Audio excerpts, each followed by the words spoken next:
Hello दोस्तों, welcome to Tiku classes. और दोस्तों गाइस एंड इसके जो येलो वाला पार्ट है, इस पार्ट में हम कंट्रोलिंग को फिनिश कर देंगे। ठीक है, तो यहाँ पर येलो में आप देख रहे हो कि हम रिस्पॉन्सिबिलिटी वाला टॉपिक पढ़ने जा रहे हैं। ठीक है, रिस्पॉन्सिबिलिटी। तो रिस्पॉन्सिबिलिटी अकाउंटिंग ये मॉडर्न टेक्निक का है, थर्ड वाला सी वाला है रिस्पॉन्सिबिलिटी अकाउंटिंग के अंदर। ठीक है गाइस, रिस्पॉन्सिबिलिटी अकाउंटिंग क्या होता है कि रिस्पॉन्सिबिलिटी है अकाउंटेंट की कि वो सारा अकाउंटिंग प्रोसेस सब कुछ टाइम टू टाइम सब कुछ रखे ऑर्गेनाइजेशन के अंदर। ठीक है, तो रिस्पॉन्सिबिलिटी के अंदर देखो सबसे पहला कहा गया है कि कॉस्ट सेंटर होता है। ठीक है, इसमें सेंटर्स होते हैं, तो सेंटर्स के कुछ रिस्पॉन्सिबिलिटीज़ होती हैं। तो पहला होता है कॉस्ट सेंटर। कॉस्ट सेंटर का काम होता है ऑर्गेनाइजेशन के सारे कॉस्ट, ठीक है, जितना भी कॉस्ट हो रहा है, खर्चा हो रहा है, उस सबको क्या करना, कैलकुलेट करके रखना। ये किसका काम होता है, कॉस्ट सेंटर का। रेवेन्यू सेंटर का काम होता है कि जितने भी रेवेन्यूज़ वगैरह हैं, ठीक है, प्राइमरी एक्टिविटीज़ होती हैं, जो प्राइमरी रिस्पॉन्सिबिलिटी होती है जो रेवेन्यूज़ को जनरेट करना। फॉर एग्जांपल मार्केटिंग डिपार्टमेंट होता है जो, तो ऑर्गेनाइजेशन के अंदर, तो उसको क्या करना, क्लासीफाई करना। ठीक है, तो उसको क्लासीफाई करने के लिए, ठीक है, मार्केटिंग डिपार्टमेंट को क्लासीफाई करने के लिए किसका काम होता है, रेवेन्यू सेंटर का काम होता है। देन गाइस प्रॉफिट सेंटर होता है। प्रॉफिट सेंटर के अंदर क्या होता है, प्रॉफिट का ही सब कुछ होता है। इसके अंदर जो प्रॉफिट सेंटर होता है वो क्या करता है, कुछ सेगमेंट्स होते हैं। ये एक सेगमेंट है जिसके अंदर जो ऑर्गेनाइजेशन का एक सेगमेंट है। प्रॉफिट सेंटर क्या है, एक ऑर्गेनाइजेशन का सेगमेंट होता है। ठीक है, मतलब कि एक बहुत ज़रूरी हिस्सा होता है प्रॉफिट। ठीक है, जिसके अंदर जो मैनेजर होता है उनकी रिस्पॉन्सिबिलिटी होती है कि रेवेन्यू एंड जो कॉस्ट होता है, उस दोनों रेवेन्यूज़ एंड कॉस्ट, जो अभी हमने पहले 2 पॉइंट की बात की, ठीक है, तो इन दोनों को जो है मैनेज करके चलना पड़ता है। उसके अंदर प्रॉफिट के अंदर प्रॉफिट सेंटर के, ठीक है, उसके अंदर, ठीक है, प्रॉफिट सेंटर के अंदर। तो प्रॉफिट सेंटर को क्या ऑर्गेनाइजेशन के अंदर ट्रीट किया जाता है, ठीक है, रिपेयरिंग एंड मेंटेनेंस वगैरह होगा, डिपार्टमेंट मेंटेनेंस डिपार्टमेंट ऑर्गेनाइजेशन के अंदर। ठीक है, तो ये सब क्या करते हैं, प्रॉफिट सेंटर जो होता है ये सब चीज़ों को ट्रीट करके चलता है। ठीक है, प्रोडक्शन को देखते हुए चलता है, प्रोडक्शन डिपार्टमेंट होता है। तो इन सबको जो है सर्विसेज प्रोवाइड करना, ये किसका काम होता है, प्रॉफिट सेंटर का काम होता है। ठीक है, इन्वेस्टमेंट सेंटर का काम होता है कि चीज़ें इन्वेस्ट करना। ठीक है, एसेट कम होगा तो एसेट्स को इन्वेस्टमेंट करना, एसेट्स के लिए, ठीक है, मशीन के लिए, ठीक है, परफॉर्मेंस के लिए, ठीक है, और कुछ नई चीज़ें जैसे फ्यूचर में हो जाए, ठीक है, उसके लिए क्या होना, इन्वेस्टमेंट सेंटर क्या करता है, सब कुछ देखते हुए चलता है इन्वेस्टमेंट सेंटर। फिर उसके बाद कि इसके एडवांटेजेस क्या है। ठीक है, अब एडवांटेजेस की बात करें तो पहला एडवांटेजेस होता है इसका कि ये मदद करता है लोकेट प्रेजेंट जो होता है, प्रेजेंट में लोकेशन जो होती है उसमें मदद करता है। जो पोटेंशियल होता है उसको क्या करता है,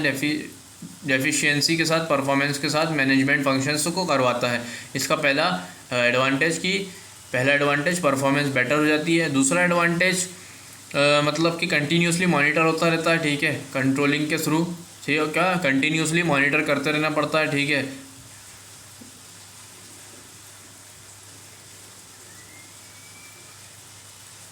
देन गाइस उसके बाद बात करते हैं हम थर्ड वाले की।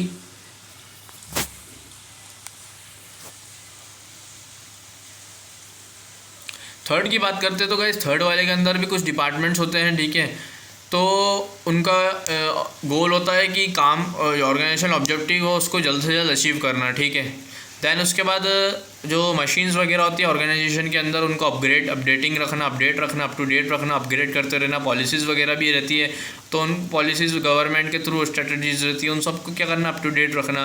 ठीक है, देन गाइज उसके बाद आता है PERT एंड CPM। ठीक है, PERT का फुल फॉर्म होता है program evaluation and review technique. CPM का फुल फॉर्म होता है क्रिटिकल पाथ मेथड। तो गाइज ये दोनों इंपॉर्टेंट नेटवर्क टेक्निक्स हैं जो यूज़फुल होती है प्लानिंग करने के लिए और कंट्रोलिंग करने के लिए। ठीक है,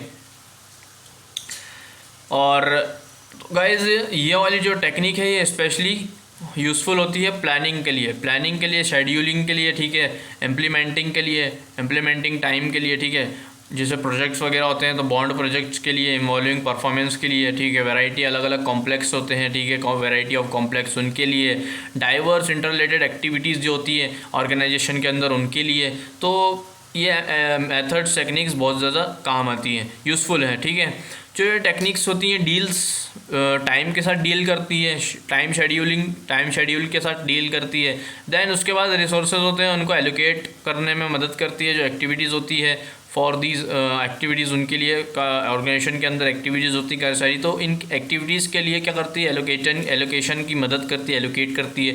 देन एम जो होता है ऑर्गेनाइजेशन का, उसको इफेक्टिवली पाने की कोशिश करती है। ठीक है, ये मेथड्स। तो स्टेप्स के हम समझेंगे कि स्टेप्स क्या इन्वॉल्व, क्या है, कौन सी स्टेप्स इन्वॉल्व है यूजिंग पीआरटी को यूज़ करते वक्त और सीपीएम को। ठीक है, तो ये कुछ स्टेप्स दी हुई हैं।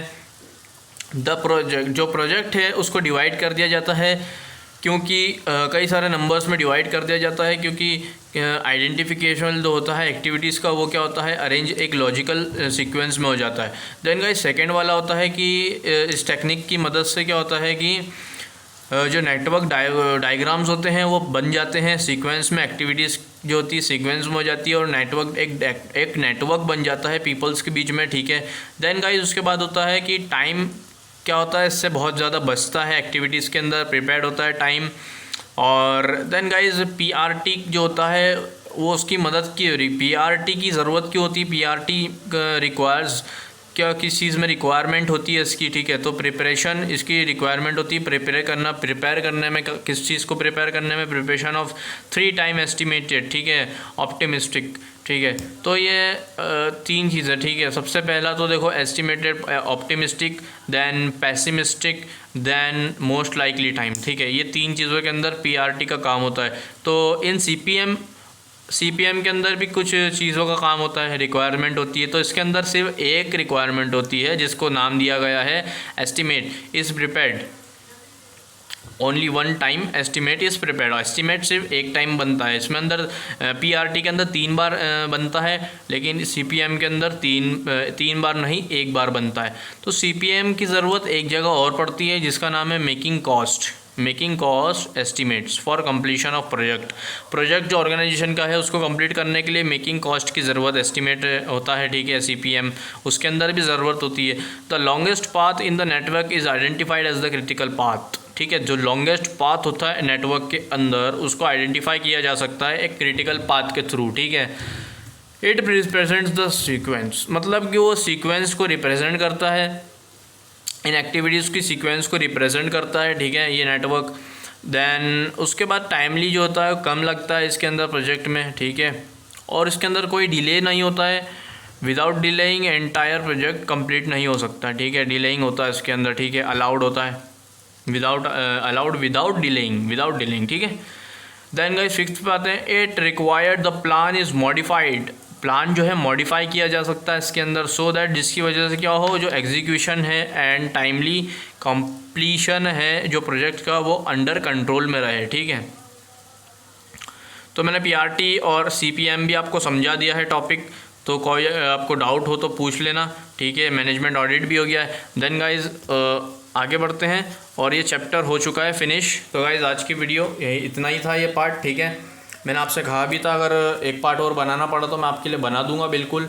ठीक है, तो गाइज़ थैंक्स फॉर वाचिंग, और गाइज़ शेयर कर दें बिल्कुल, पसंद आए तो लाइक करना, शेयर करना, सब्सक्राइब करना और बेल आइकन को प्रेस करना ना भूलना, क्योंकि अब बिजनेस स्टडीज़ फिनिश हो चुका है। आपको कोई डाउट हो तो बिल्कुल पूछ लेना कमेंट बॉक्स में, और आप मुझे कमेंट करके बताएं कि सर मुझे ये वाला सब्जेक्ट पढ़ना है, तो मैं उसके ऊपर भी कुछ सब्जेक्ट के ऊपर भी उस वीडियो बनाऊँगा।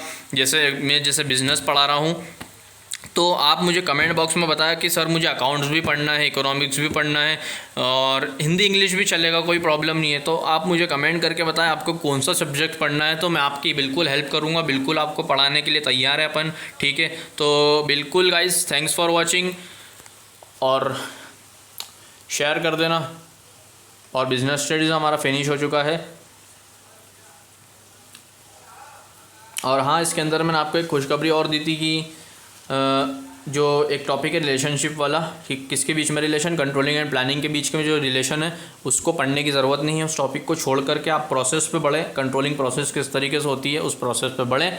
तो गाइस थैंक्स फॉर वाचिंग, तब तक के लिए अपना ध्यान रखें, अच्छे रहें, स्वस्थ रहें, सतर्क रहें। Thanks for watching, bye bye.